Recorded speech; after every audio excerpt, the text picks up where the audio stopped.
In this video, I'd like to share with you a location of a stop on the Underground Railroad here in Franklin County, Missouri. We're going to head north on Highway N about 5 miles out of Lawndale, Missouri, off from Highway 30, to what is called today Lake Arrowhead. This is a look at Lake Arrowhead today, but when I was young it was called Huster's Lake. And nearby there was what was called Huster's Plantation, an ornate southern plantation-style home here in Franklin County, Missouri. I've pinned the location of the old Huster's Mansion plantation home. It was quite ornate. It actually reminded you of a southern-style plantation home. It's quite ornate. When I visited the place around 1970 several times, it was vandalized. All the windows was knocked out.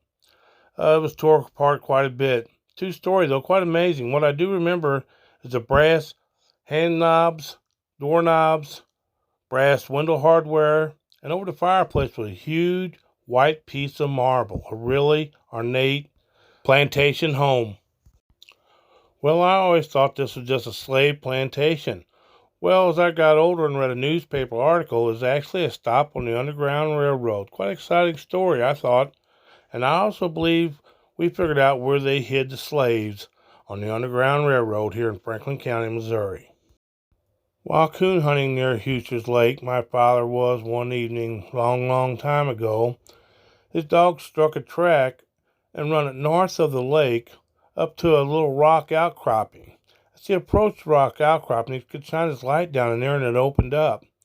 Well, he had to go down and get his dog, and he described to me that there was chiseled benches around the wall where you could sit down and rest. He said the place was really secluded, and I actually tried to find this place several times in my youth, and I never could come across this hidden shelter where I believe these slaves were hid. And that second pin is location near where that hidden underground shelter is. As the crow flies, that's about a half a mile away from Huster's Mansion, and we know that Huster's Mansion was a stop on the Underground Railroad, and we believe that is where the slaves hid on their travels north.